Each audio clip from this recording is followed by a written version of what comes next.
Hey guys, this is Star Vehicle. What's up? We're back after an unplanned hiatus, I would like to say.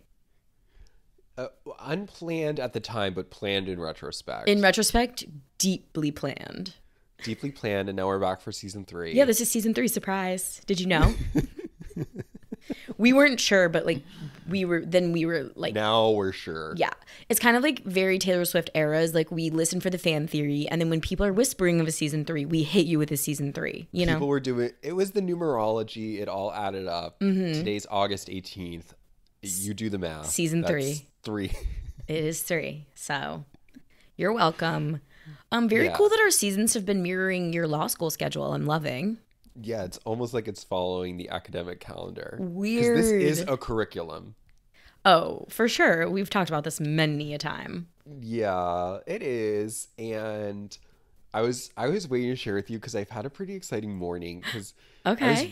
I was recently given something I haven't gotten since I was in like high school, Oh my which God. is a Starbucks gift card. Shut I the don't fuck go to up. Starbucks. I don't go to Starbucks. I go to Pret. You know, I famously have a Pret subscription. I go all the time. Oh yeah, we talked about it in the season finale, the ice cream card. The season finale. Okay, I honestly, when I tell you, and this is the truth, I have not stepped foot in a Starbucks in years. Okay, Years. brag. Holy crap. Years, and I went today, gift card in tow, ready to just get something. And I was shocked because the one thing that I remember about Starbucks is just like it's all the options, right? Like, Yes. you can get so many things, and I was really shocked to see that they made it more like a boutique where, you know, they only have like one size of the t-shirt out. Like the menu is very pared down. Like you really have to know. You have to know what you want to order. Whoa, my mind is Like they really- don't have all the options on the board. No, I know. I'm trying to think if you probably It was very unsettling. you probably walked into one of those like revamped ones, the ones that Yes, look like very modern, chic. They look like a distillery, like they're just very Yeah, sleek. wrought iron. Lot of iron, wood. Yeah. Oh, okay. So I hate those ones, but they're cropping up left and right now. Very annoying. So the one thing that I did see on the menu, which I've never had before, and I can't even tell you why I ordered it, was... I know. I've never seen you drink something that milky. Hold it up. So milky. I ordered, because it was the most expensive thing on the menu, and I thought, I have a gift card. So I got What are you, 5? So I got a venti, hate bragging, that's the big one, iced caramel macchiato. Oh, Now, Steven. When I ordered it, and I thought, and she said that'll be $7.50, and I thought, no problem. Like, I have a gift card. Gift card. I could get 2 if I wanted.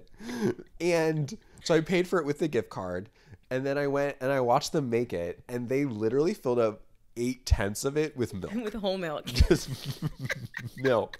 Like they didn't even steam it. They didn't do anything to prepare it. They just poured it in cold.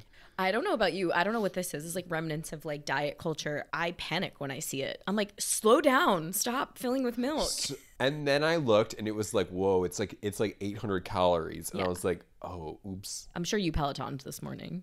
Yeah, of course. So you're fine. But it was one of those things where I'm like, I don't even want this. No, I know. And then you take a sip and you're like, why did I sway from my black coffee that I get? And Let me it's see. like, I mean, this is an audio thing, but it's just like, it's just coffee swimming on top of milk. Guys, for those at home, since we're not filming, it is a And the venti caramel's cup all stuck to the bottom. with caramel stuck to the bottom, pure white milk about, I'd say like 5 inches up. Then it slowly You could drown. blends. You could drown in the milk. You could drown in this milk. Then it slowly fades into like a caramel color Yeah. at the top. And Steven has had, I don't know, an inch off the top.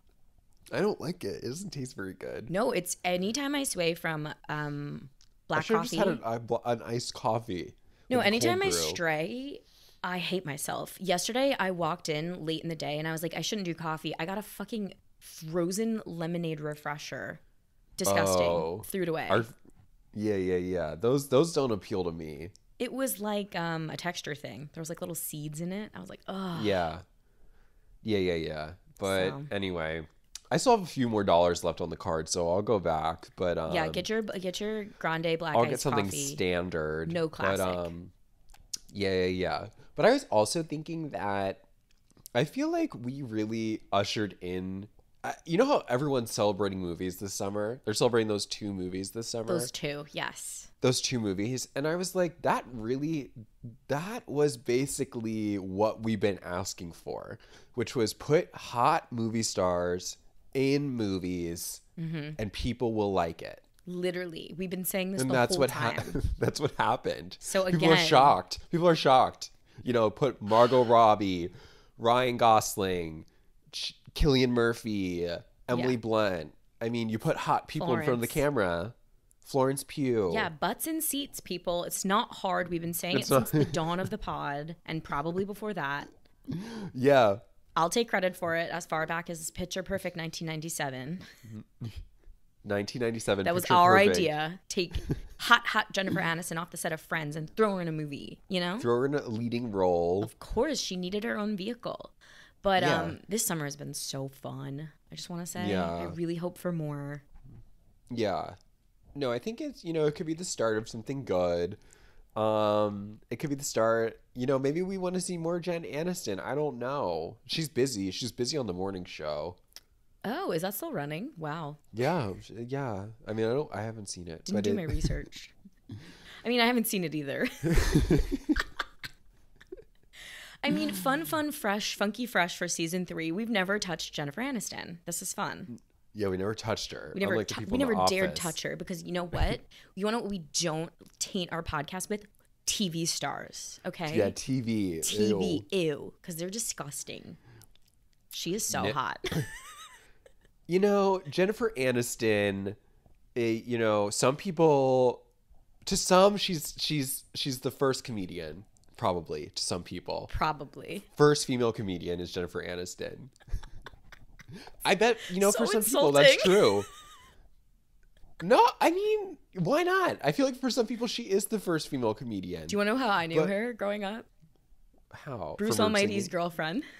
Bruce Almighty's girlfriend. That's so fun. That's a good, I do like that movie.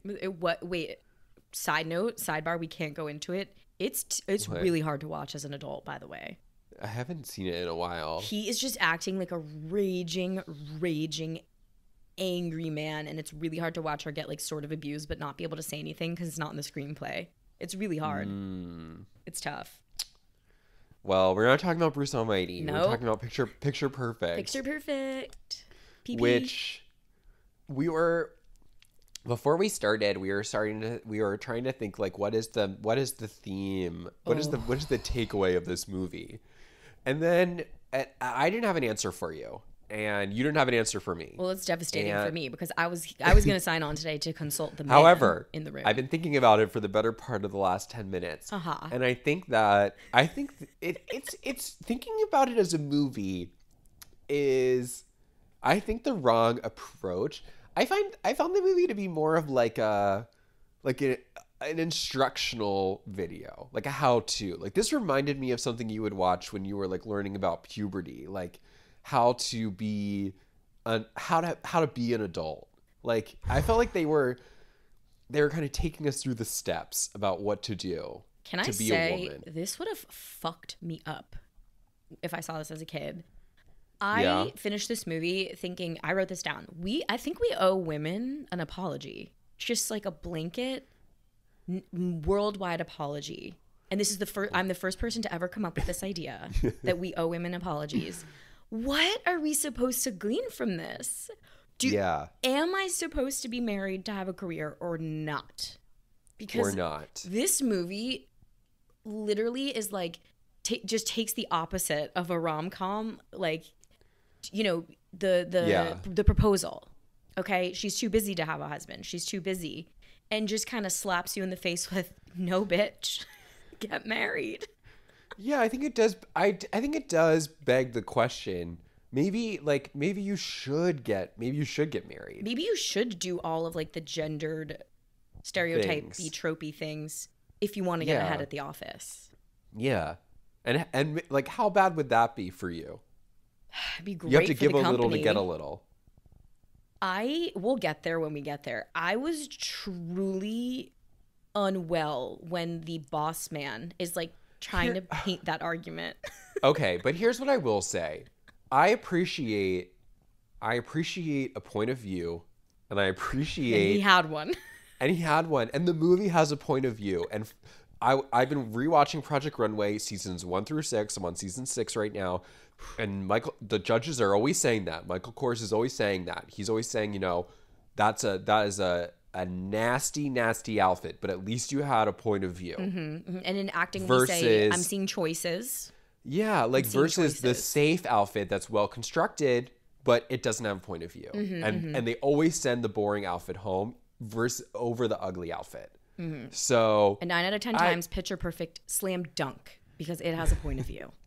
It has a point of view, and so on that aspect, that's what art does. It allows you to have these discussions. This is the kind of movie you want to see in the theater, and then you want to go to the cafe and light up a cigarette and just talk about the film. Yeah.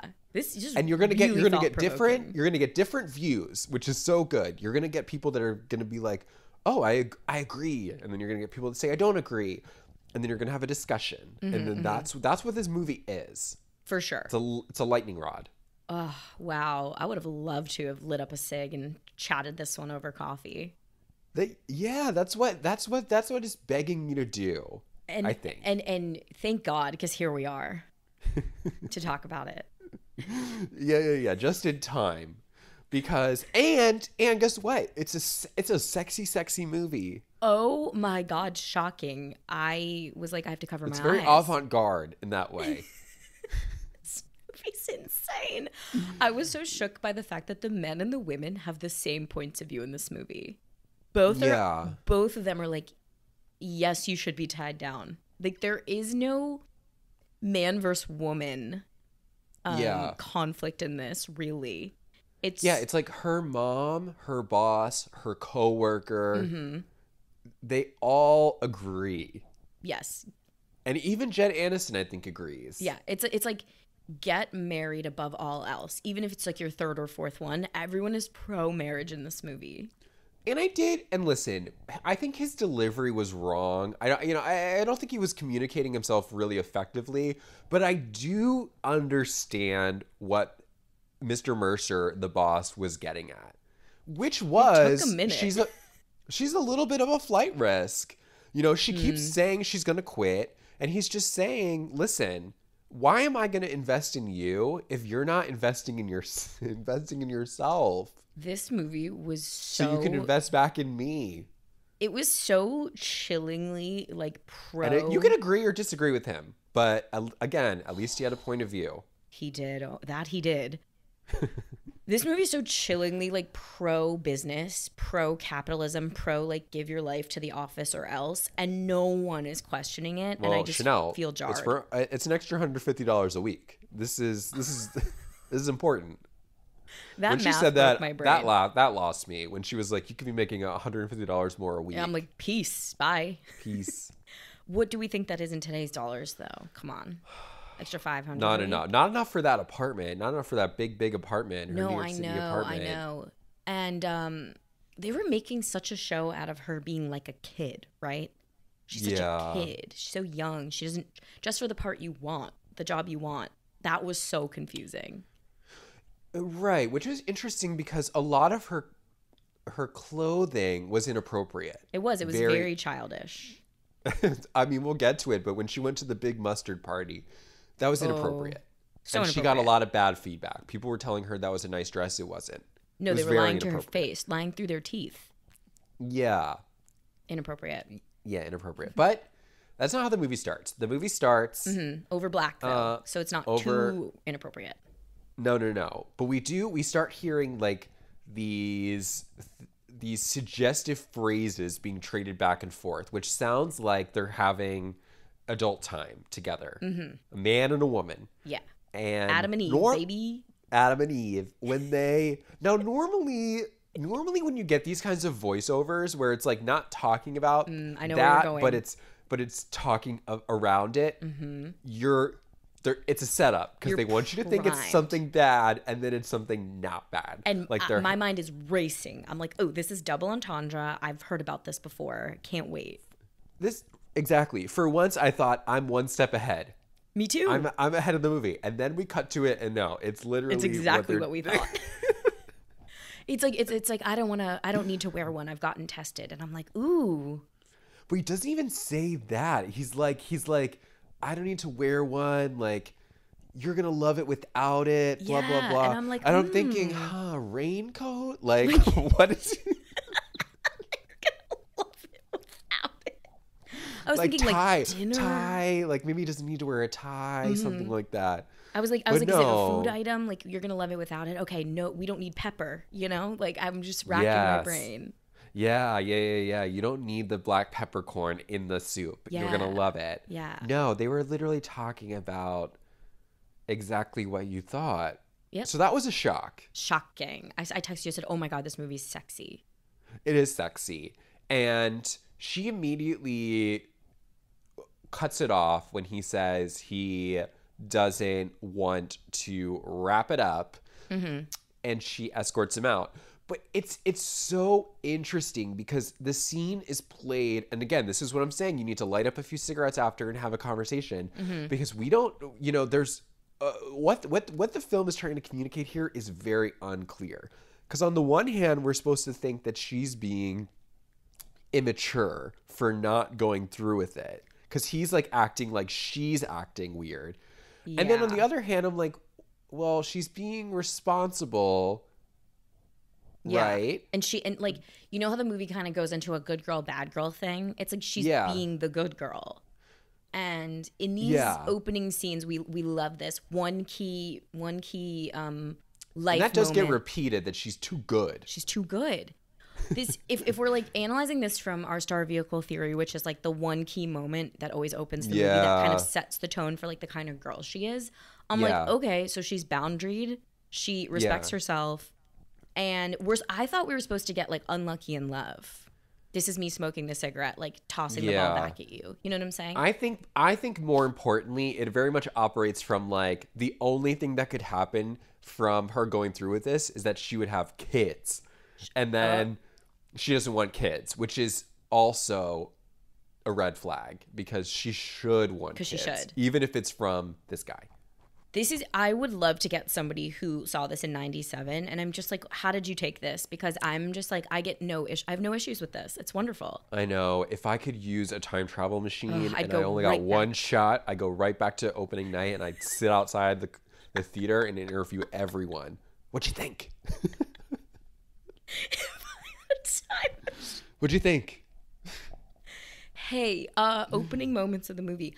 I can only imagine that in 97, they're like, whoa, what a fucking square. Like, she should have went through with it. No, I think that's definitely what they're trying to play up, which is like, she's not 21. She's, I guess, I don't know what she's supposed to be, like 30. So it's ambiguous until like minute 40 in the movie, but they do reveal she's 28 and I almost threw up. I was like, okay, so God. She's 28. Yeah. Yeah. I think what they are definitely trying to portray is that she's good by refusing him. However, she's too good because she probably should have just said yes. Yeah. Lost on a modern audience. It just but to communicate that she's good and that she's too good, right? You know those like 9 square things where they're always like good, chaotic, neutral. Yes. She's like lawful good, and it's like that's bad. That's bad. So too extreme. It was just like it was a tough situation to communicate that. But again, I'm like, why do we let films like Inception pass where it's confusing and we talk about it, but we don't afford that space to talk to Picture Perfect? Wow. You know what I mean? Wow. I need a minute. Wow. Like you could think about it in different ways. But I will say this, I did love the butterfly cover up that she put on. I thought it was very cute. Oh my God, it was so cute. I was like, can I get this at like a I was like, that's store? nice. That's nice. I have to admit, I was loving her outfits in this. I was loving them so much that I had a hard time when they were criticizing them because I was like, what's the problem? Yeah, no. What's funny is that like at work, she's dressed. Her skirts and business blazers are actually very now. They are super now. And when she went to work with a backwards Nike hat, I was like, whoa. She's so cool. It was really cool. So, but I really loved the butterfly cardigan. And And she had some amazing updos as well. Those pretty twists. Yeah. No, she looked wonderful. But yeah, it was a confusing first scene because you really don't know what to do with it. And then yeah, I'm like, let's just keep watching. It's where I'm at, you know? Yeah. Just keep going. And then we see her, I think the next scene is when I guess she's going to work, right? Mm-hmm. And I think she's commuting to work. Yeah. With her, I think the outfits at this point were supposed to be like, that's young. She's like a kid. Yeah. Because in comparison to her BFF, which great best friend work in this. Yeah, I never saw her again.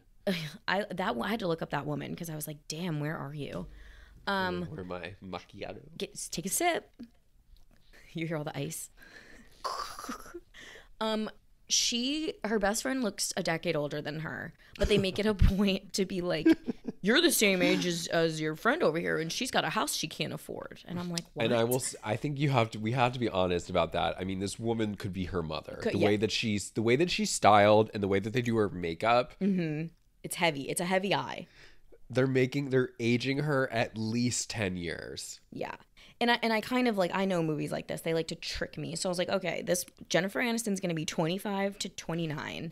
Yeah. And her coworker is going to be 35 and it's going to be like a mentor type. Nope. That was unclear because when we're first introduced to her coworker friend, you definitely think like it's her boss. Yeah, you don't think that they're on even ground, but they are. No. And I was happy to see that it was New York City. I was a little worried what town we were in. Mm-hmm. You never know sometimes. Sometimes they like to do Chicago. Yeah. And I'm going to think it's New York City until you make a specific reference. Right. So it was very helpful to see that it was New York City. Yeah. I was like, oh, I can breathe. You know, like I know her. I know New York City. I know this girl. And mm-hmm. they were smoking in the bathroom, which was kind of cute. That was cute. very Loved like, you know. Very smoking or non, you know, do you remember those days? Of the restaurant? Yeah, you went to a restaurant and they'd ask your parents smoking or non, and your parents would go, non-smoking, please. But the smoke would waft over from the smoking section anyway, so it didn't make any sense. From the half wall divider. You just smelled it no matter where you went. I have such a clear memory of being at a Bennigan's, eating a brownie sundae and just wafting smoke. Yeah. It was always a lull when you got seated at the table, like right on the no man's land in between smoking and non, and it was like, okay, sure. It really affects the taste of my brownie sundae. Yeah, that was interesting. That was interesting that we did that. Ugh, blast from the past. Okay. When is it pretty soon thereafter? There's that meeting where she's gonna give her Mad Men pitch for Golden's mustard. Yeah, this is like her first, not her first day at work, but mm-hmm. this is the first day we see her at work. Mm-hmm. Is when she gives her mustard pitch. Shocking pitch for number 2. For number 2, listen, I bet it was good. I bet the pitch was good. It was just it happened so fast that I didn't register it because I didn't think the whole movie was gonna hinge on mustard, on this one pitch for mustard. Yeah, you really do. You're not making a meal out of it. You're like, oh, this is gonna be a throwaway scene to just show us how she is at work. No, this is the whole plot of the movie. This mustard ad with Cindy Crawford, which by the way we never see. No, we never see her. And this is right out of J-Lo's playbook, which is going to work, but we never see the work product. We never see it. Also, she's very high up, it seems, for 28. She's doing well, and the way that the movie. The filming. I mean, she's in the room. She's in the room pitching. She's in the room with all these people, and you're right that it's hard to use the word ungrateful. Wait, what? I said I hate to use the word ungrateful, but the shoe fits. I mean, I think it's worth having the conversation. Okay, go ahead. No, okay, I'm trying to think. So yeah, I knew by the framing and the way the camera like pans in, and I guess like the sound cues, like, oh, okay. She's making a great pitch. This is like very Don Draper. And yeah. And then my suspicions are confirmed in the next frame when we cut to the street and her friend says, that was so good, I could barely keep my legs closed. Yeah. What? Yeah. What? No, I agree that when we cut to that scene after, I definitely was like, oh, that was good. Oh, that was a good pitch. And the folks at home, I implore you to watch the movie. But they're making a pitch for the number 2 mustard in the country. The number 2 mustard. So she makes this comparison to Cindy Crawford being number 2 in her class, and it's like sometimes number 2 is just fine. Yeah, which Gotta give number 2. Certainly creative. I don't know how many manufacturers would want to highlight that, but None. Again, None. Again, that's the conversation piece. It's interesting, it's new, it's fresh, and it was as a interesting. boss, I wouldn't be comfortable going to a brand with the pitch of highlighting number 2. Right, no. I wouldn't. I mean, that's risky. That's really risky. It could pay off because they want people to try it, but I don't know. Yeah. No, I thought, how do you, those two forces colliding in your ad? You have humor of the number 2 with sexy Cindy Crawford. Yeah. Who, I mean, not known for her humor, but I thought that could be a tough sell. Yeah. But it's good enough to get them out of the office because they say, we're not leaving until we have a viable pitch. And cut to, we're on the street. The friend has made a comment like, that was the sexiest pitch I've ever heard, which is insane. Yeah. And Jen stops on the street and points to a Calvin Klein ad. And she's like, I want that. Yeah. So she has big dreams. She has big dreams. And I think that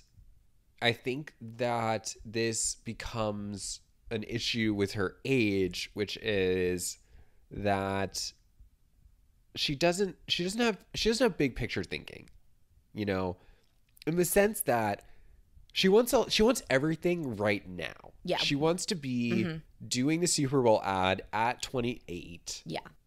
And she doesn't want to wait. She does say, she goes, what if I don't want to wait, to the boss man. Right. Again, really unclear messaging when the friend who has everything that you want is your same age. Like, I agree. That was odd.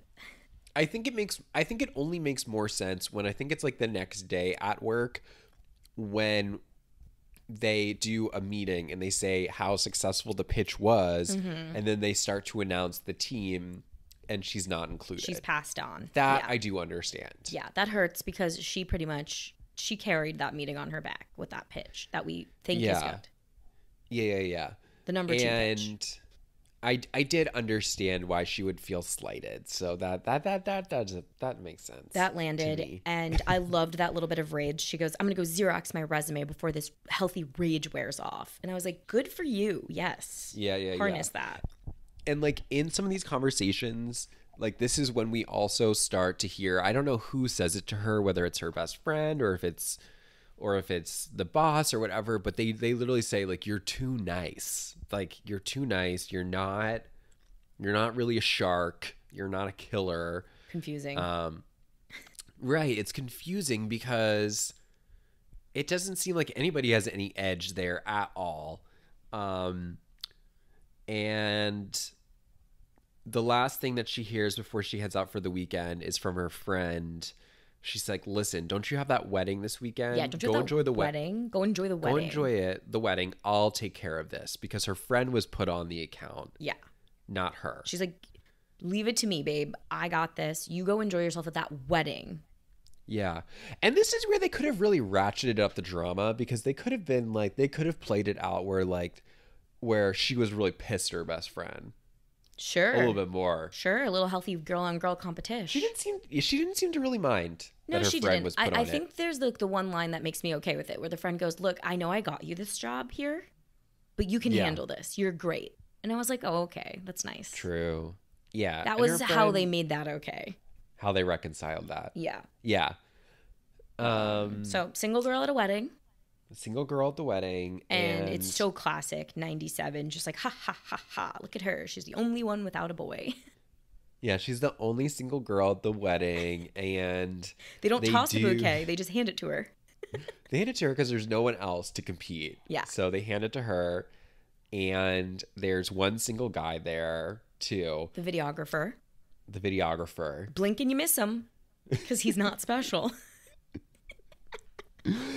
I didn't know that he was going to be an important character in the movie. Not at all. I had to go back and rewatch their first meeting because it was that insignificant.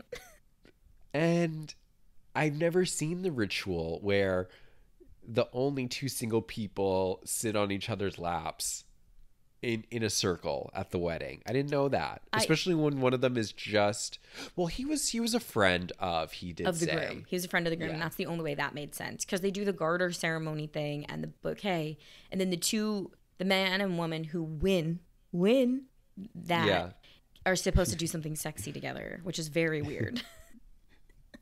Yeah, it was the one thing I would say about the wedding, which I did find a little bit tacky, and I really don't like when people do this, is when they leave like disposable cameras at your seat, and they're like, you're the photographer for our wedding. Yeah, I was like, did this movie invent that? I'd believe it. It's just like it's a little bit tacky because now you're having your guests work for you, and then we find out that they're doing the same thing with him by making him video. He records the wedding basically for free as a friend. Yeah, messed so up. I didn't love that. Yeah. I didn't love that. Not nice. Hire somebody. Hire somebody. So. But he follows Jen to the street. Yeah, he follows her to the street and he asks her to record a little message for them. The contents of which I'm blanking on. The thing is, if we're painting nice girl, the message is not that nice. She like what did she say? She leans in and she's like, and just so you know, if you get a big expensive present with no name on it, it's mine. It's from me. I bought it. And I'm just like, whoa, babe. Yeah, no, I think you're right. That's not. She's kind of like, I think that more over the nice girl. They're painting like erratic young kid, like you said, flight risk. Like she's out at the drop of a hat because she's emotional, you know, like I'm out. Yeah. Because that would make sense for that. And such an insignificant first meeting with Nick, so much so that I don't even clock him. I'm like, okay, the videographer, next. You know, not even thinking. This movie really pulls a switcheroo on you because you do think it's going to be Jen Aniston and Kevin Bacon. Hardcore. Right. Because one thing that's been simmering the whole movie is that Kevin Bacon is a coworker of hers in the office, and he uses her to go out for dinner, except he doesn't take her. He just uses it as a business expense. Yeah, his like petty cash account. He's like, yeah. And we're supposed to get from like her longing glances across the office, like he's sexy and she wants him. Yeah, and she even says like, well, if you're gonna like buy those dinners, like maybe you could just take me and we wouldn't why have don't we to just lie actually about it. go? He's like, no. He's like, no, I can't do that. No. But this movie really shocked me. I think I have to go back and even look at the cover art because I could have sworn it was Jennifer Aniston and Kevin Bacon, but is it not? I don't know. I was like, they end up together in this. That's what I thought. Let's look. Yeah. I guess also I don't really know who that other guy is, that actor. So yeah, the guy who plays Nick, Jay Moore. Who plays Nick? Yeah. But, okay, so IMDb did change it to just a Jennifer Aniston cover. Oh, okay. Oh, this makes no sense. It's Jennifer Aniston standing in the middle of New York City, holding an umbrella, and rain is pouring on her. And the logline is, "She was prepared for anything until love stormed in." I did see that, and I did try to make sense of it, but I didn't. I mean, that's not what happens in the movie. 0% of this movie is rain, by the way. Okay. It's not a weather movie. There's no weather. You did make a really fun suggestion that maybe the opening where we were getting that sexy talk was him not wanting to wear like rain boots or an umbrella or a raincoat. Could have been cool. Could have been cool. And like then she meets this guy in the rain. Doesn't happen. But okay, we're getting lost, but yeah. So anyway, she leaves the wedding again. She doesn't think anything about this guy. He doesn't think anything about her. Nope. Well, I guess he does. We come to find out, but like it's not a big deal. Well, the only thing she leaves with are some Polaroids from the wedding of her sitting on his lap when they do that weird like ceremony thing. Yeah, that where weird they show. shame the single people. Yep. And she goes back to the office on Monday morning and she shows the Polaroids to her coworker, and her coworker, very, very much like the other maid in Maid in Manhattan, is like, oh, I'm going to use this. I'm going to get you a promotion. Yeah, her wheels are spinning. Without you asking for it. Because what we found out is that one of the big reasons she didn't get the account is because her boss is like, listen, this is our biggest account. This big mustard energy, big mustard money. And the last thing we want is to put you on the account. And then since you don't have a mortgage or a husband, you just get up and leave and take them with you. Yeah. Also, pretty sure his speech would be illegal today. You cannot say that to a worker. There's no way. Oh, that's okay. That's what I'm saying is that, again, I don't think he had a point of view, and I think that he was raising valid concerns. He just didn't do it in a tactful way. Oh, no. And it was like very gaslighty too for the audience, because I'm like, he's saying it really nicely. Like he's doing it kind of cordially. Listen, I can't say that I was on his side, but I definitely heard him. I heard him. You know what I mean? Like I full body heard him, and I thought, he has a point. Oh, you were listening. I didn't hear. What's the difference? I didn't hear him. I listened. You didn't just hear. Like you were listening. Full body. I was full body listening, and I did think to myself, he's got a point. I was so confused after that, and it did take me like a second watch to just be like, oh, okay, I get it. She's single, and he's like, I'm not about to set you up with my biggest client. He says this, and this is very clear. It's good. I'm not about to set you up with my best client. It's clear. Good. It's very clear. And have you run because you don't have a car that you can't afford. And very funny, he goes, I co-signed for Mr. Kevin Bacon's Mercedes over here. He's not going anywhere. He goes, I was happy to do it. So fucked up. That's right. And it's important because he's like, listen, I agree. Like, this is where you'd have those interesting conversations, you know, with someone who's a boss and someone who's just an employee, and they have, they're battling it out. Themselves. Yeah. So I did understand. So I thought, he's like, again, we need to get her trapped or else. Or else she could leave. Or else she could figure out that she has something else better than this. Yeah. And we don't want that. And the weird thing is they're building a Jennifer Aniston with agency. So a little conflicting. Like she kicks the man out in the beginning for not wanting to wear raincoat. And so like she's a woman with agency, and she's trying to harness this healthy rage, and her bright light bulb of a best friend is like, don't worry, I got this, and uses the Polaroid of Jen Aniston and Nick to lie for her, right, and says, look, she is engaged, she is tied down, calm down, everybody take your seat, calm down. Yeah, and she does this when Jen Aniston isn't in the room. So then she gets the promotion, and then we start to piece it together that her friend, like you're just saying, created this story. Yeah, well, the friend tells her in plain English. She tells her. Steven, we don't have to piece it together. She tells her what she does. Yeah. She says, you know that Polaroid? Hey, kind of showed them. You're getting married in March. I gave you 9 months because I said you wanted a spring wedding. Like, it's very thought out. And Jennifer has that really funny moment where she runs into the bathroom and she's just going, shit. And then the woman runs out of the stall. She's so scared. And then she's like, sorry. Sorry, ma'am, I'm sorry. And again, I was like, this is a scene to talk about. Like, do you think she was shaming her because maybe she was going number 2 and then she was banging on the door? You know, it's like, it takes a guilty person to run out, That's what I'm saying. Why would you leave? Why would you leave? If you weren't doing that at work? A lot of number 2 humor in this, you guys. If you weren't doing that at work. Yeah.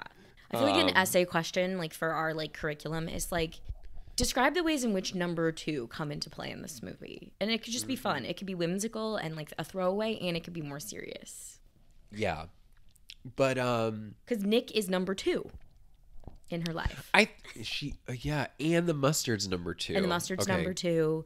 And mom is like reconciling with like becoming number 2 in her daughter's life. Because by the way, B plot is mom is like latching onto her. Yeah. Like she's a child. Treating her like a kid. This is the one B plot that I wish we got a little more action with, because I love mom. Mom played by Olympia Dukakis, it's an incredible performance. And she's like an overbearing mom. However, the one thing that we're missing is like the who, what, where, when, why, and how. Literally, like I think all of it. We're missing any reason for her doing this. Yeah. Did she almost die as a kid of a heart murmur? Was there an accident? And I'm like thinking, I was thinking to myself, like, oh, maybe she's just like mom who lives in the suburbs and very scared of her daughter in the big city. Like, no, nope, mom lives in the city too. Like, I think it was giving codependence, like break up with your mom. Because they have some really weird conversations where mom comes in after freaking out and she had just been with Kevin Bacon and she's like, we had sex. It's so gross. Yeah, it's like they have a relationship where they're like radically honest with each other, but they also keep secrets. It's very interesting. Yeah, it's both and. Yeah, it's almost like, you know, it's like if Laurie Metcalf had moved to New York City with Lady Bird. I love this reference. Yes. That's what it would have been like in 10 years. Yeah. I mean, it's a very fun B plot. We're getting Chanel. We're getting so many phone calls from mom on the answering machine, the old 1990s landline. Tons of humor there. Very good. Yeah. Well, there's like the one plot that it becomes like a recurring trope is that mom will call whenever and she has to pick up. Mm-hmm. And if she doesn't, she's going to show up to your apartment. She thinks you're dead. But like we didn't know that until it happened. Yeah.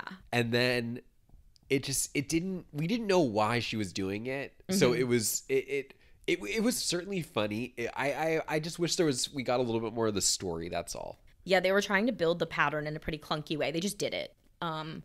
I mean, to continue on with the plot, like she has the promotion, right? So she's on the Gildan's account. $150 more a week. $150 more a week, which couldn't translate to too much more in today's dollars. So it should run.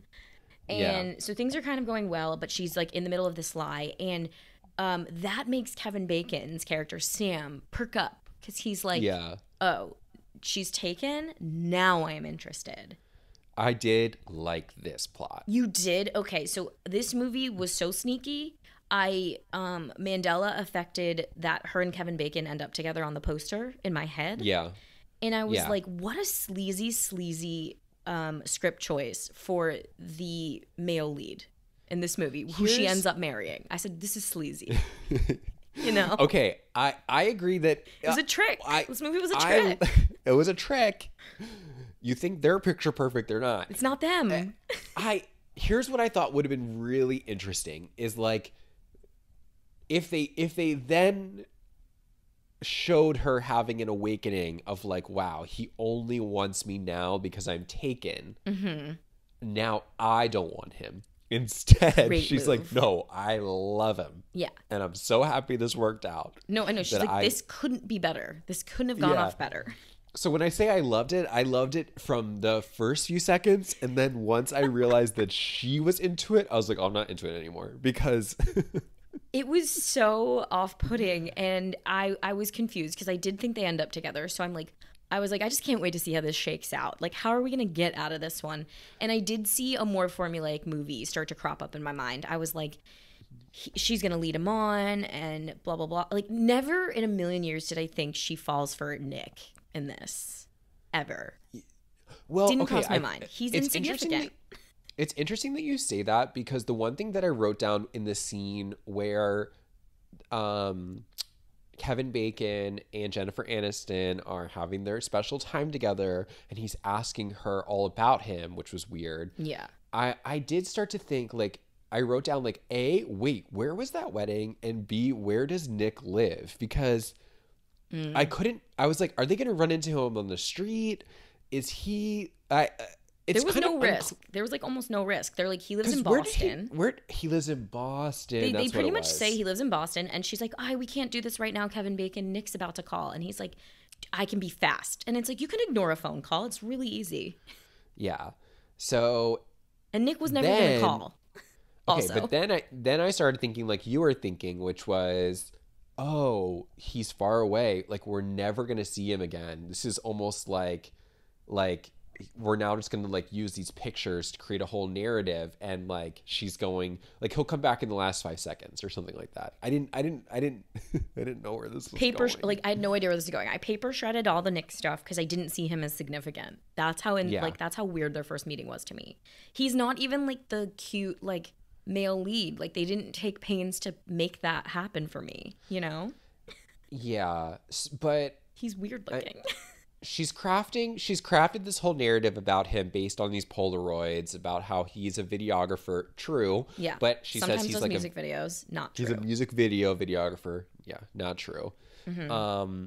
And everybody seems really excited about it. And like her best friend told her, the wedding is 9 months away. And then at a certain point, the ad will go through, and then you can just say that the wedding is off, and then no one will care. Yeah, and at that point, you'll already have the ad out, and then you'll be fine. Yeah, and here's where the movie gets cooking, because we get a little bit of a montage, and very weird, I guess 1990s plot point is that Jennifer Aniston is going to make Kevin Bacon jealous. Yeah. And make him want her even harder. So she and her girlfriend do some excellent rooftop work. I thought you would love that. They're laying there. I like that. I like that scene. I thought it was cute. So cute. They're laying on the rooftop, getting some sun. And Kate calls the local florist, and she's like, she sends herself flowers. Okay. Those are the ugliest flowers I've ever fucking seen. They're just, okay, they are not flowers that you would send to a significant other. Those were flowers that would be at the hostess stand of a restaurant. Mm-hmm. Those are gateway flowers. Like those are entrance flowers. Ooh, those are not, I like those that. Those are not personal flowers. I thought they looked ridiculous. Gateway flowers. Folks at home. You know, like somewhere, if you're entering a space, those are the type of flowers that you would see. Oh my God. That just changed my life. Write that term down, guys. That's going to be on the test. Gateway flowers. Those are gateway flowers. And I just thought to myself, that's not right. It's an entrance prop. Yeah. Wow. I mean, they were definitely going for the biggest flowers you could buy. So I get it. But weird, if you want to go for most expensive, you send yourself roses, right? Right. Like, why not just get the big heart of roses? Yeah, the Kardashian 100 bundle. Seriously. Yeah. So, but you're right. Like, she's doing all this to make Kevin Bacon jealous, because the whole time Kevin Bacon's like also starting to think that this guy is fake and is questioning her a lot and saying, because she won't say all details about him. Oh, see, you gleaned that from that. Okay, here's where the discussion comes in. I'm loving this. I gleaned that Kevin Bacon was getting turned on by knowing that she was taken. So I'm thinking he's this big old idiot who doesn't care. I agree. I think both. Oh, I think he was Okay. definitely thinking that, and he keeps saying like, I think he's fake. I think he's fake. But I think that comes from this idea of like, I hope he is fake, because I thought Kevin Bacon was so stupid in this that like that it never occurred to him that Nick would be fake. He just was like a big idiot turned on by the fact that she was taken, and he's a bad boy, right? Yeah, he's a bad boy, and this was 97 where bad boys were still like a thing. What's interesting about Kevin Bacon is that he also works in the office, and kind of a big motto in the office is dress the part, Mm-hmm. and he kind of looks like a mess. So I know I could be making the hair this is up. inappropriate. It's the hair, yeah. But I don't know if it's the day after or when, but they're like hooking up one night, and she wakes up in the morning, and I guess this is after the flowers, and then the morning news is playing, and we see Nick had performed some feat of strength, some sort of heroic act. What did he save? A child? A cat? He saved like a kid from a burning building? Was it a fire? I don't even know. It was like he saved a kid from a fire, and he fell on his back to protect the baby. Because like the rest of the movie, he's got like this random like wrist cast, and you're just like, wait. And he becomes local hero. Local hero in New York City. Or Boston, unclear. It's just on the news. Yeah. It was in the New York Post, though, which definitely made me think it happened in New York City. But again, this was unclear. Yeah. About the point is it's crossing state lines, I think. it's making waves across the country. Yeah. Because even her boss is like, whoa. that guy. Get him out here. Get him here. We love him. We love a hero. Get him out here. We want to take him. We want to take you both to dinner. Yeah, then this becomes the climax of the movie. They're building up to this dinner that he has to go to. Yeah. And that's when Jennifer Aniston finally reaches out to him. Yeah. And with a really fair deal, I thought. $1,000. A very fair deal. Yeah. She was like, come out, pretend to be engaged to me. I'll give you $1,000. I'll cover your flights, expenses. You can stay with me. I'd be like, yes, I'm taking that. Yeah, free trip to New York City. Yeah, but he says, no, I won't take your money, but I do want to come to dinner. Yeah, and he does. And we're supposed to think this is the guy now, right? Yeah, he definitely is attracted to her, and we're supposed to get little goosebumps on our arm that they're in love or something. It's weird. And it's weird because of who they picked. They've spent 10 minutes together before this, so it's strange. But he does show up to her apartment, and he's sleeping on the couch. Obviously, this is strictly business. Yeah. And in the run up to the dinner, they are rehearsing a lot of their lines about what they're going to say in terms of their backstory and how they met. And Jennifer Aniston's getting a little bit selfish. Like, she's only grilling him on what he knows about her. Yes. She's not concerned with what she doesn't know about him. How do you take your coffee? And then we get that cutie walk and talk where we're supposed to glean they're in love. Right? Yeah. It's strange because, like, you're right. The whole time she's all business and he's kind of making googly eyes at her. Like, this kind of stuff. And we find out that her plan is that at the big dinner, yes, she's going to orchestrate a scene where they get into a huge fight and then they break up. Yeah. At the table. Make a big show of it, which was unnecessary. She could have just said we broke up. Yeah, this part really perplexed me because it seemed like her fear was, right, like, it's going to be hard to keep this charade up, so we need to end it. But if we can get to the table and get through dinner, why then in the last 15 minutes stage an unprofessional breakup when you could have just waited to the next day and then just told everybody that? Yeah, you had some sort of fight at home. Keep it private, at least. Yeah, I didn't understand the spectacle of it. Me too, because I got a lot of secondhand embarrassment, honestly, from the spectacle. Because shocker at this point, which is not such a shocker, is he doesn't want to. He doesn't want to break up with her. He likes her. So he's like fighting back under the table, and she's like, break up with me already. And he's like, no, I won't do it.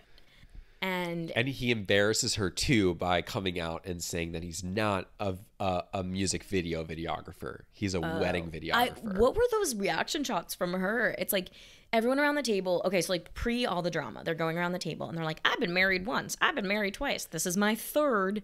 And he's like, ha, you guys know a lot about marriage. And I'm like, this is weird. This is so weird. Like, why are we bragging about this? Well, the whole dinner was weird because it was unclear how they were trying to communicate how he was being received. No, I know. I thought he was doing a great job. Yeah, I think he was doing a good job. And then, because there's definitely a shock in the room when he reveals he's not a music videographer. And then they do a tight shot on her face, and it's like her heart is sinking, like, oh no. But it's just like, who cares? Like, a wedding videographer is like a fine job. But then he gets everyone back on board when he's like, in my job, I get to be at everyone's most important day of their life. And they invited me. I was like, okay, that's not really true, but like, you are there. Help. You are there. You are there. It's like a moment. Maybe that scene's executed perfectly. Maybe it's the switch that really gets us on board with Nick. It's the switch from this guy's lame to, no, he has a heart. He does have a heart. And then what's interesting, though, is that you kind of see the switch, you think, in Jennifer Aniston's eye. But that's when they get up from the table and she's like, what are you doing? Time to act up. Like, we're time to do the stunt. And we're like, oh, I thought you were going to say, I love you. I love you. I thought she was going to be like, no, don't do it tonight. Let's go home first. Yeah, it was interesting that it didn't really take for her. Yeah. So then they get back to the table, and her choice gave me so much embarrassment because it's pretty clear he's not going to do it, right? So she stages a phone call from his like cell phone or whatever, from an ex-mistress of his, where she's like, I can't believe you. And I just wrote Academy Awards for Jennifer Aniston. Yeah, I just thought, her whole goal in the movie is to be taken more seriously as a professional, and this just seemed to really sink it down the drain. This is a real tantrum. It's a real tantrum. I guess it's not a tantrum if you believe what the office mates would believe, which is she's been cheated on. Yeah. So it's not a tantrum. It's like a very real, raw reaction. But like for us as like the moviegoer, it's just like you're just cringing because it's fake. Yeah, it's cringing, and like he then feels forced to sort of go along with it, and he says that she has somebody too, and yeah, he's like, I have a mistress, and so do you. And then that's when he really nails it home with, your mistress is your work. And that was the script. That was the script the whole time. You're married to this company. It's always work, work, work, and never me. And then he does it. And I feel really bad for him because it's a very public display, and he looks bad. Like, he looks terrible publicly. Almost unrecoverable. Yeah, I think it's certainly humiliating, and I think it definitely I don't know how you show your face in public after that. Yeah, it's really weird. It's just like this poor man's like reputation has sort of been really tainted because there are plenty of people at that restaurant who are never going to forget that night. And he's not going to get to apologize to any of them. No, and he's certainly not going to get any of their business. That's for sure. Of course not. It's worth mentioning to double back that when she was grilling Nick on her life, she's giving him like all these little stories and anecdotes. And that is when we get this really weird, intimate speech through her bedroom wall about her father and him taking her to buy this like Disney watch. Do you remember this? Yes.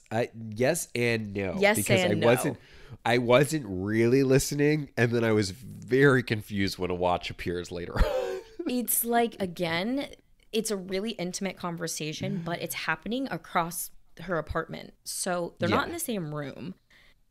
And the camera is like telling you this is important, but you're just like, this feels like one of those 10th hour J-Lo speeches where she's going to whisper, I remember my dad and he bought me this watch and whatever, but you're kind of filing it away.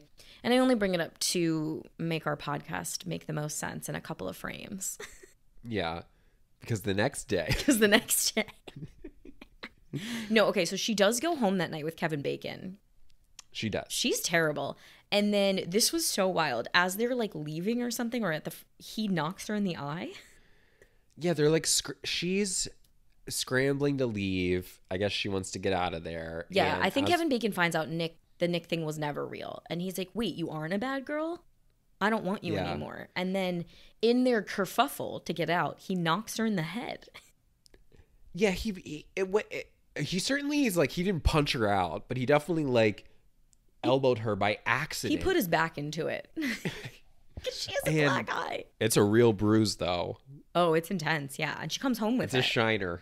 Yeah, she's got a real shiner. She comes home to her apartment. Nick's on the couch, and he jumps up like a little puppy dog and gets her some peas.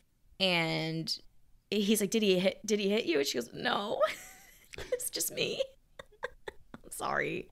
Domestic violence isn't funny, but he didn't mean it. No. He didn't hit her. He didn't hit her. Yeah, and they certainly bond a little bit. And it definitely feels like in this moment she starts to feel a little bit more for Nick, but you can't help but only think that because she's just essentially been dumped by Kevin Bacon. So yeah, so it's kind of like, what else is she gonna cling to? Yeah. I was waiting to see the desire come from within her, and it still wasn't. There was no internal desire. Nick has a lot of desire. She does not. The Nick thing wraps up kind of fine. Like, he sleeps over, but he gets out of her hair. Oh, no. He sticks around the next morning, but she goes to work. Right. He leaves a note. Well, that's after. But he does call her in the morning. Yeah, and then... Or does she call him? I can't remember. She calls him, and she's like, oh, my God, you're still there at my house. Thank God.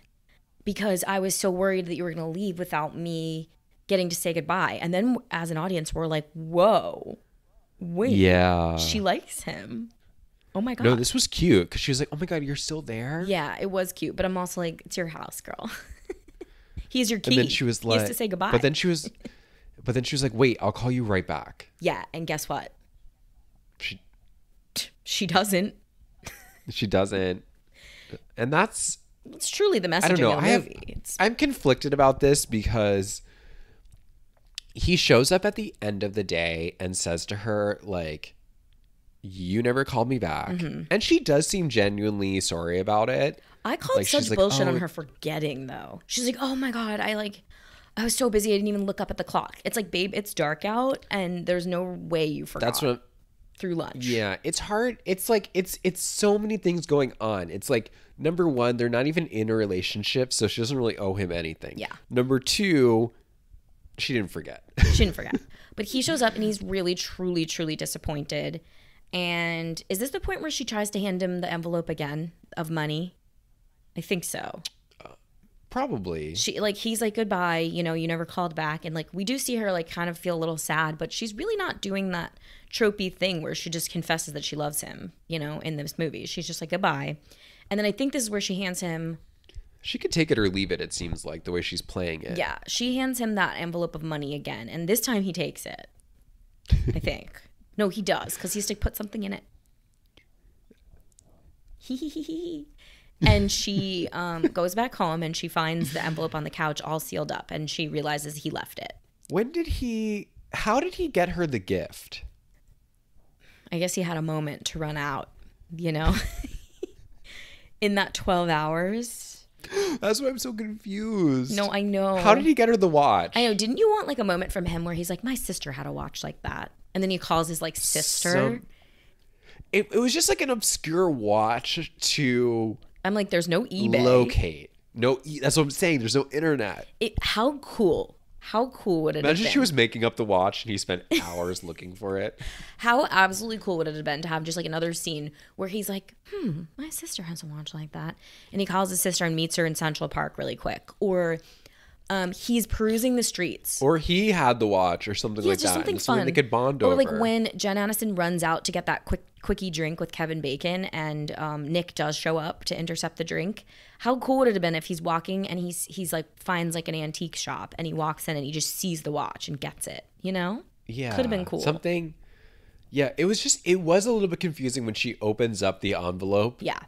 And she finds her Cinderella, or what character was it? Some Disney watch.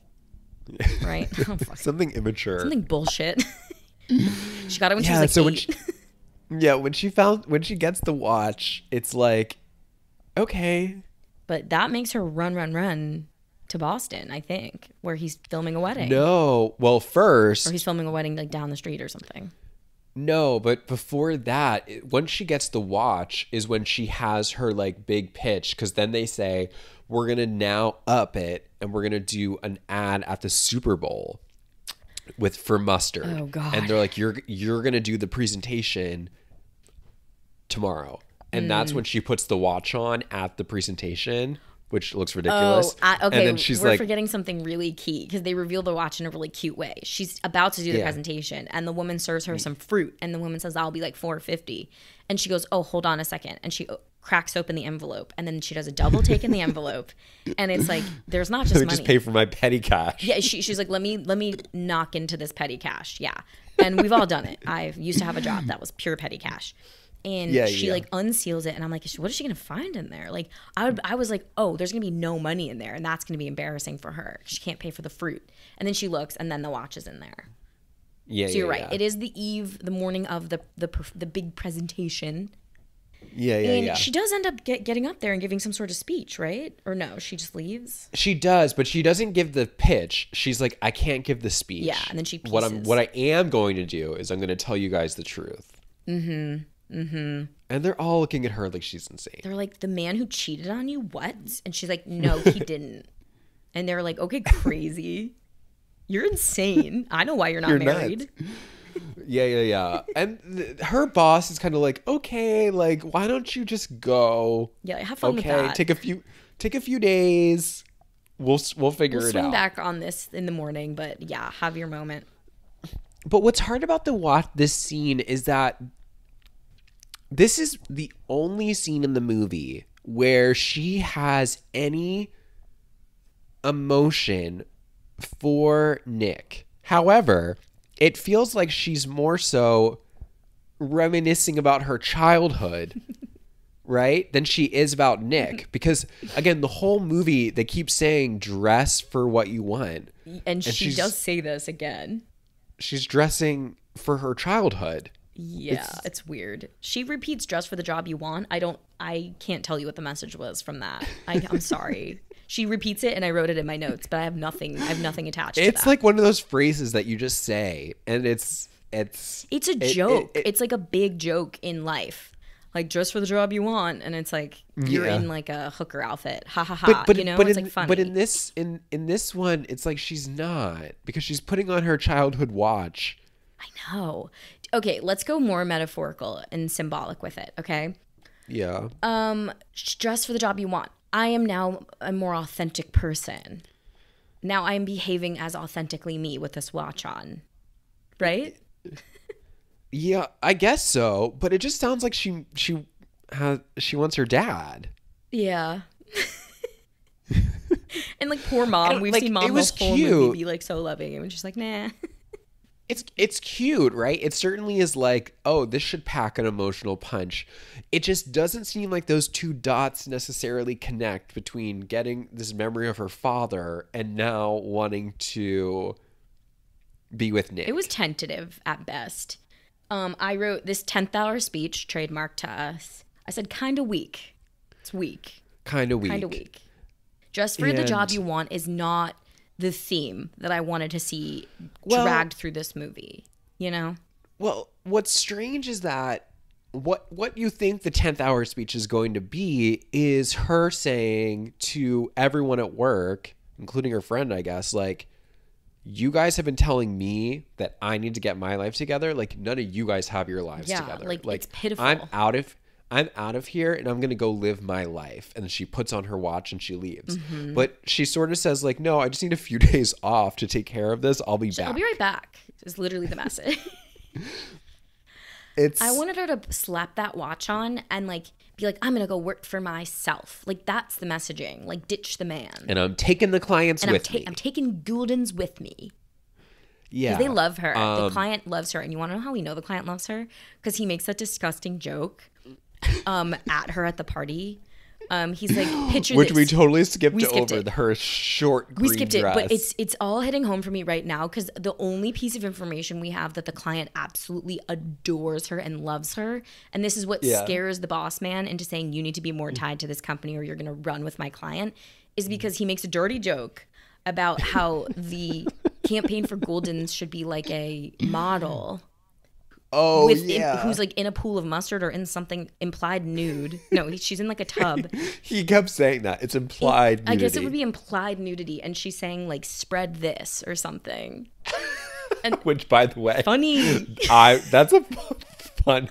I thought to myself, no, that's an idea. Put that in Rolling Stone, you know? That's a funny ad. Like, spread this with mustard. That's in a bowl of mustard. Like your body is just mustard. That's funny. It's so funny. And so we see on Jennifer Aniston's face, she's like, oh my God, ew, blah, blah, blah. And like we as an audience are like, oh my God, ew. But the client in the next frame is like, she's great. I love her.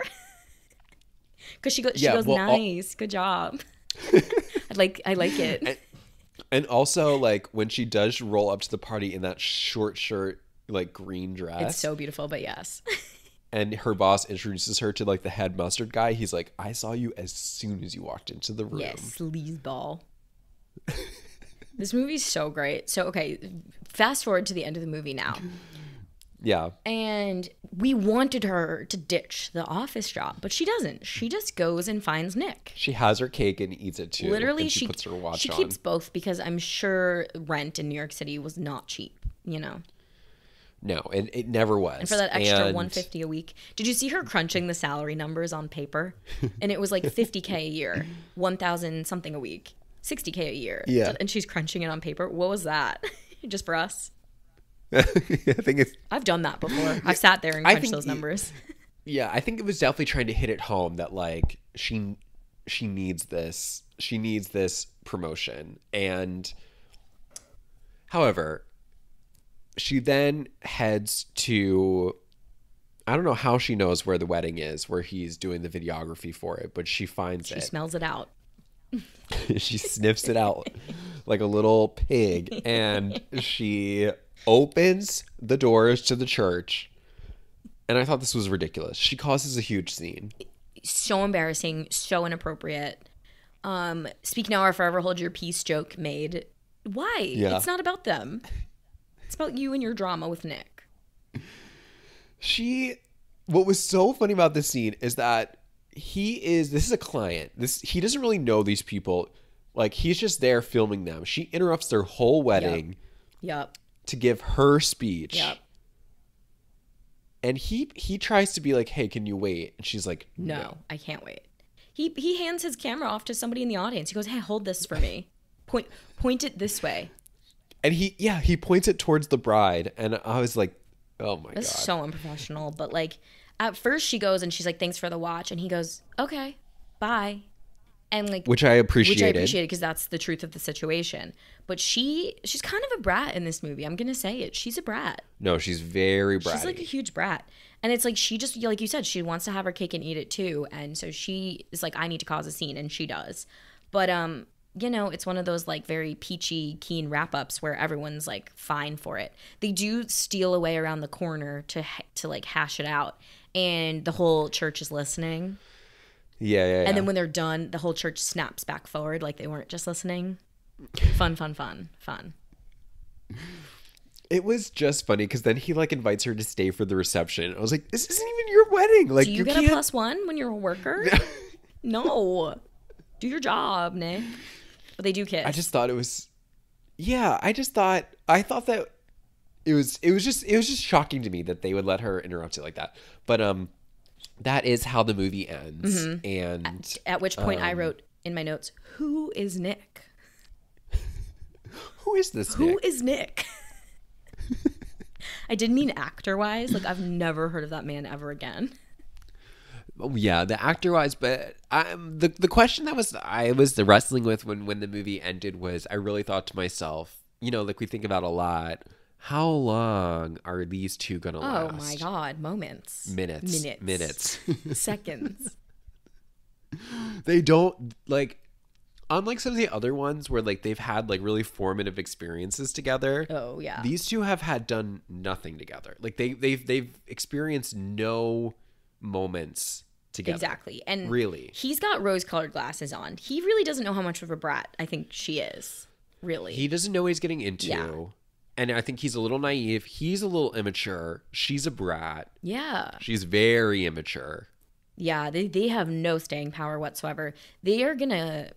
Well, okay, let's give the movie some credit here, okay? She says, we don't have to get married and we don't have to move in, but I would like to take you for coffee. And that's where they're starting from. We can see where this is going. Yeah. And I'm like, they break up after that coffee. Yes. They barely make it through. He's one like, cup. wait. No. Because, the really cutie joke of the movie was, how do you take your coffee? That's how you really know someone. Yeah. I like that better than dress for the part you want. So maybe it was appropriate that we started talking about Starbucks. Like I said, it's a coffee movie. Hindsight, retrospect, we nail it. Heinz. Is that number one? I thought so. I prefer Golden's. Hindsight. I just want to say. Mustard. Is that a real brand of mustard? Yeah. Have you never seen that bottle before? It's amazing. I don't like mustard. Oh, okay. I don't like the mustard. Product placement in this was very interesting. I wonder if Golden's gave him a payout to be named number 2. Yeah, that was interesting. Really interesting. That was really interesting how they would want to be portrayed. Do you think that was like played for comedy? Like, do you think they're like, what product is she pushing this whole movie? Mustard. Funny. I guess it was funny, right? I guess it was it's so funny. unsexy. I mean, there are fun... it's like the least sexy condiment. But I guess there are funnier condiments, but... Because she could have been very J-Lo in second act. Like, she could have been pushing some beauty products, something that made sense for, like, a woman in New York City at 28. But she's pushing I think mustard was like, what'll get a big laugh? Ha ha ha ha. Golden's mustard. Yeah, I can't even tell you really the ending shot of this movie. Like, if you put a gun to my head and said, like, how does this end? I couldn't tell you. Is it at the reception? Is it at the church? I don't remember. I don't remember, honestly. Is it at her apartment? Is she looking at her watch? Are they at a coffee shop? I don't know. Unclear. Because I was really at this point waiting for the credits, got to admit. Yeah. I did look up some gossip, which I texted to you, was that Jennifer Aniston wanted anybody but this man to play Nick. Anyone. She famously, allegedly, yelled on day one of shooting. They screen tested 6 men, and they went with the one guy I don't like. And so the whole shoot, apparently she was really mean to him, and she kept saying 6. That's unprofessional. Which, if true, is fucked up. It's on the IMDb movie trivia. And the man, Jay Moore himself, who plays Nick, who I don't know, said that she did this. But okay, so what incentive would he have to lie? I don't know. Probably plenty. But I think you can really tell they don't like each other. They have no chemistry. They have zero. They have negative chemistry. They have negative chemistry. He's wet mop energy. And she is trying. But he doesn't even have name power. Get another Kevin Bacon name in this movie, and then I'm going to assume they're going to end up together. She's definitely trying harder in the Kevin Bacon scenes. So agree, because they're sexy together. That's interesting to know, though, I know. that she actually was carrying on like that. I want to say it's all alleged. It is in the trivia, but, put that in your coffee and stir it. Good enough for me. Good enough for me. So, all right. Did you have anything else to add after that? No, it was interesting again to see another star vehicle that focused on work. In a very kind of weird opposite messaging way of get married. But this was a real thinker. This was a real thinker. This was a real thinker. This one. I still don't know what to think about it. I'm going to be sitting with this one for a while, honestly. It sits with you. It's up there with some of the greats that you just can't shake off. No, I really can't shake this one off. I'm gonna be, especially I opened with this. I do think I'm sure we send mixed messages to men too. I'm gonna say that, but I just feel like we owe women a massive apology. It was just if you watched any of these movies coming up, you don't know what to think. I'm sorry. There's such mixed messaging. What am I supposed to do? Am I supposed to catch the bouquet or not? Am I supposed to just accept it? Am I supposed to get married? Am I not? If I want to be a boss, which is it? It's confusing. I think listen. I don't have a great answer for you. I came here to consult the one man I know, you. This movie is not the North Star that you hope it to be. But I do generally think, and this might change, I do feel like the movie is advocating that you should try to have it all. Okay, and in that I'm fine. I'm fine with that. And if you can't have it all, then no. Actually, no. The message is to have it all. I find this movie so pro-business. No plan B. It's they should put this in a CEO, a wannabe CEO starter kit. It's watch this movie. Yeah. Because this is the way you brainwash your employees into staying. Yeah. No, very pro-business for sure. Very pro-business and very pro-career. I feel like it's trying to do a cleanup job of capitalism in the same way Made in Manhattan is trying to do a cleanup job on conservative American values. Yeah. No, I think well, I think what it's saying is that actually having a career and having a family, they actually go together, and that they're not at odds with each other. You need both. I think you need both, and I think in some ways that probably was very progressive for the time. Like I said, time machine. Career and family are not at odds. And that's an interesting perspective. Yeah, I thought that was interesting. And again, one of my favorite parts of this movie is the men and women agree wholeheartedly and are on the same page, both of them. Everyone agrees. Men and women alike agree. Tie yourself down. That you should have a job and a family. Yes.